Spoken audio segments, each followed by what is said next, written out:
করে না কেন, তাই তো?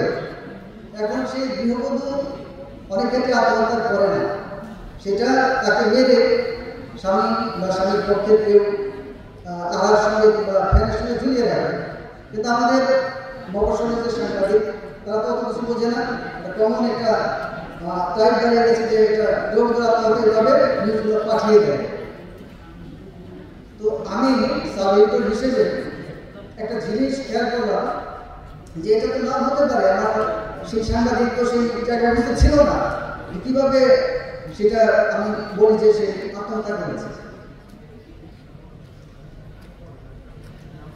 তো আমি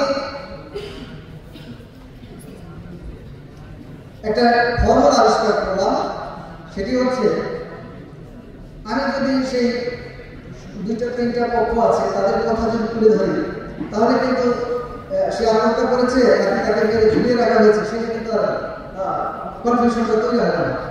দেখা গেল সে শ্বশুরবাড়ির পক্ষ দাবি করলো সে আত্মহত্যা করেছে, আমি তুলে ধরলাম সেটা। সেই মেয়ের বাবার পক্ষ থেকে দাবি করা হলো যে তার মেয়েকে মেরে মাঝে মধ্যে যৌতুকের দাবিতে মেরে তাকে হাসপাতালে পাঠানো হয়।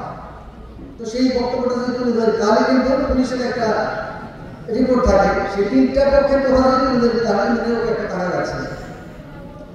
তো সাংবাদিকতার এই যে বিষয়গুলো মানে একটা ডিপে ঢুকে যেতে হয়, একটা রিসার্চের পর্যায়ে নিয়ে যেতে হবে, যে পেশন যেটা বললাম এটার একটা অনুরাগ থাকতে হবে এই পেশার প্রতি। শুধু কোনো চাকরি পেলাম না তার জন্য এখানে আসলাম সেভাবে কিন্তু সাংবাদিকতায় আজকে ভালো করা যাবে না। আপনাদের অসংখ্য ধন্যবাদ সুন্দর একটা আয়োজনের জন্য, আমাকে আমন্ত্রণ জানানোর জন্য আপনাদের ধন্যবাদ, সাংবাদিক সমিতিকেও ধন্যবাদ। ভালো থাকবেন।